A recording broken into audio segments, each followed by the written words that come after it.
Welcome to this video on supervising a Lean Six Sigma Green Belt project, information for hiring manager.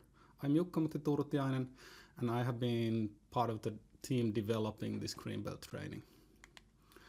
So what are we going to talk today about? First, we'll talk about what are the benefits for hiring a student to conduct a Green Belt project. Then what is Lean Six Sigma at the Green Belt level. Then we have two examples of Green Belt projects. And then we go into what does supervising a project require from a manager. And then we have a bit of background information. S-Team has partnered up with Continental, and Christoph Hagedorn, the head of quality, commented that learning and applying the Lean Six Sigma methodology already during university times makes each graduate of such a course much more valuable employee for any company. They bring the knowledge and mindset that every company is looking for. Having such a course, in my view, is a perfect win-win situation for the student, university, and the companies. The graduates from the S-Team Lean Six Sigma course employed by Continental have exceeded our expectations. In recent project, the student achieved within 4 months an annual saving of more than 3 times the costs of hiring the person. So it was a perfect investment. Continental will continue to offer projects to LSS graduates. So what is Lean Six Sigma at the Green Belt level? Well, it's systematic problem solving. First of all, it's observing, analyzing, and solving problems. Examples of those problems can be that the process is not meeting the target, there are some customer complaints, or a more productive or efficient process is needed. Then they are conducting improvement projects, utilizing DMIC together with the working team members.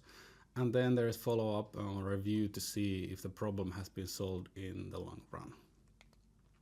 So DMIC is for managing projects in a systematic way. And there is a phase for collecting, analyzing additional data. So we deep dive into the problem. And there is a combination of statistical tools and lean tools, and the goal is to find practical improvements of the process. So where can Lean Six Sigma Green Belt project be done? In the industry, manufacturing, construction, logistics, energy, services, in healthcare, finance, IT, and customer service, as an example. Let's go into the example Green Belt projects. Here are 2 examples by students. First of one was done for Continental, and it was about scrap reduction in electronic circuit board production.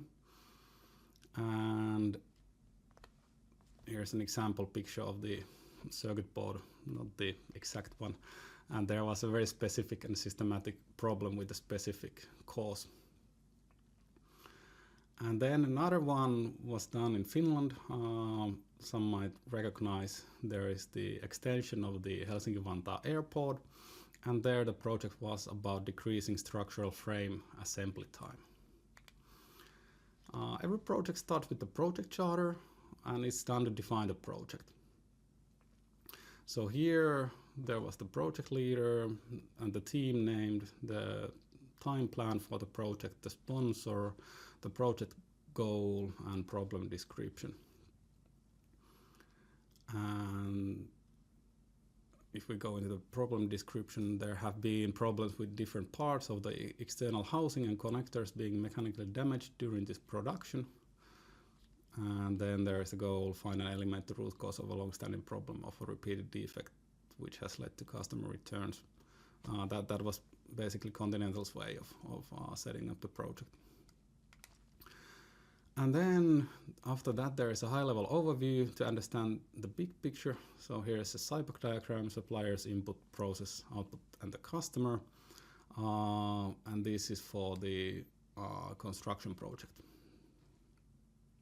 So in the bottom, we see the process basics, so delivery of materials, lifting of components, fixing of components, delivery of assembled frames.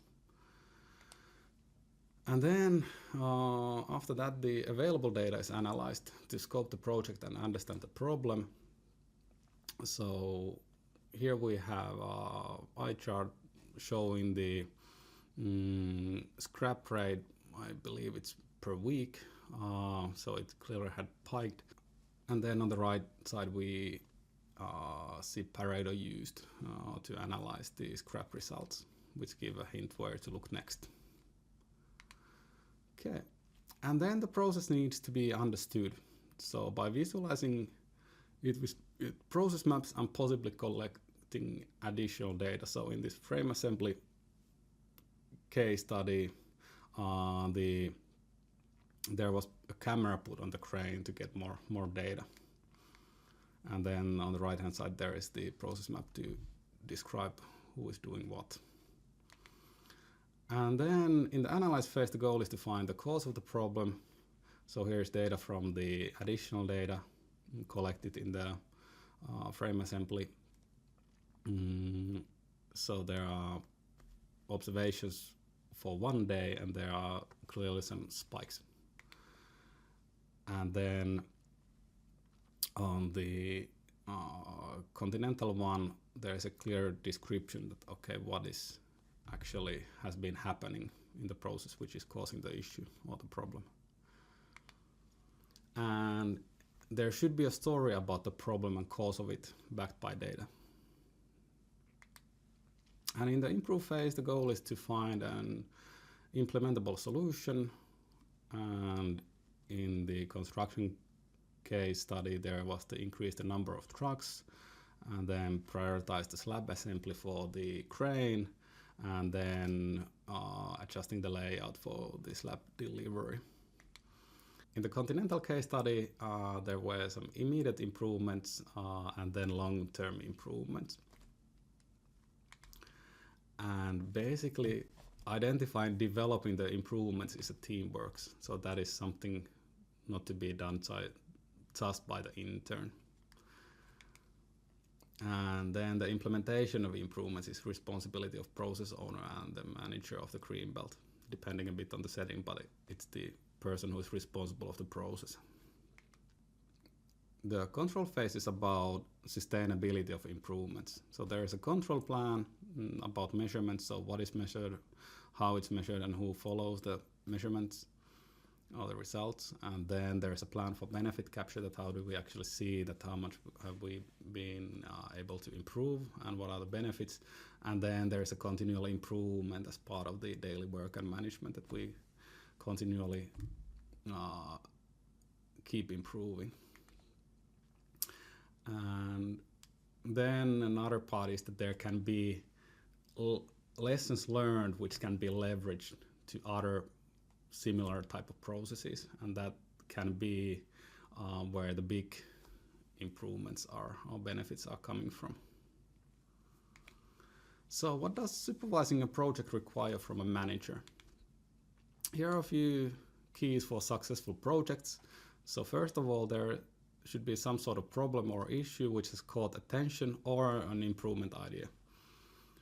And then there is a need for data or continuous process to collect data. So the process should take place at least monthly or weekly, even daily, the better. And then if there is a possibility for coaching, that definitely helps. And then there is a need for project teams, so people working in the process, for example, 2 of them. Then there needs to be a person who helps to get the access to the data, and then possibly domain expert or who has deep understanding about the process.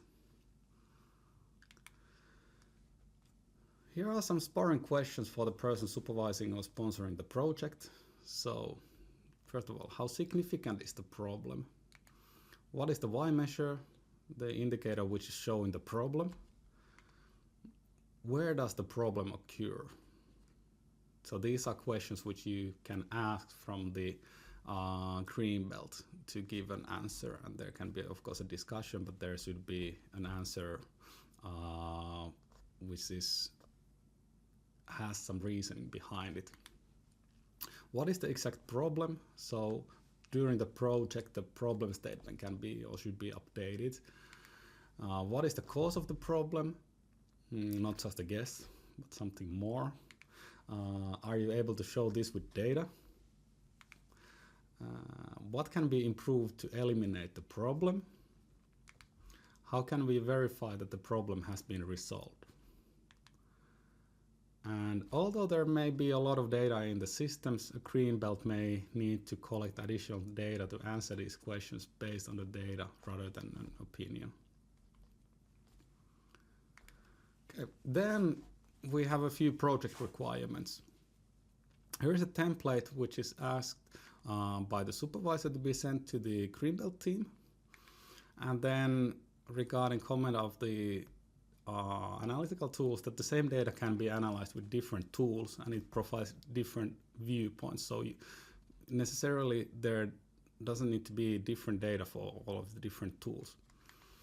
And then all this is done to verify that the students have been able to utilize the methodology. And depending on the confidentiality, share what is appropriate. The more the better, but it's not needed. Just to have the information that, okay, these tools have been used and description of the problem and so on. That the main goal is for learning, but the additional data helps the certification team. Then there are different ways to organize projects. Typical duration about 2 to 4 months. It can be internship, part-time, full-time, as a separate project, but it's not just visiting a few times the company and giving recommendations based on those visits. And one possible way for hiring a suitable green belt can be that first as a summer job, for example, in procurement or production planning, and then in the fall, 2 days per week for a green belt project on some specific problem. And we have additional certification information in the STEAM Lean Six Sigma webpage. And here are a few video recommendations for sponsors by Craig. And let's talk about Craig a bit later on. And here's background information. So what is STEAM? It's European Students of Industrial Engineering and Management. It's European-wide student organization for non-profit. It has activities in over 75 universities and over 3,000 students attend those activities per year, and it was established 1990. STEAM Lean Six Sigma Green Belt course was held first time in 2016 at Aalto University in Finland. Here is the web page of it. Since then, by 2024, over 2,000 participants have gone through the course. It's by students for students. So there is a blended learning model, and the theory videos are from the best trainer in the world. There are 80 of them, they are free in the web page, and students teach the practical parts to other students. And that's a great way for learning more. And price of the course is from €0 to 120 euros plus possible travel expenses. So this is very cheap for the students compared to the commercial courses. And then a few words about Craig, with whom we created the materials, and he also signs the Green Belt certificates. So he's the first non-Japanese individual to receive the Deming Medal from the Union of Japanese Scientists and Engineers. Then there are quite a few other awards, and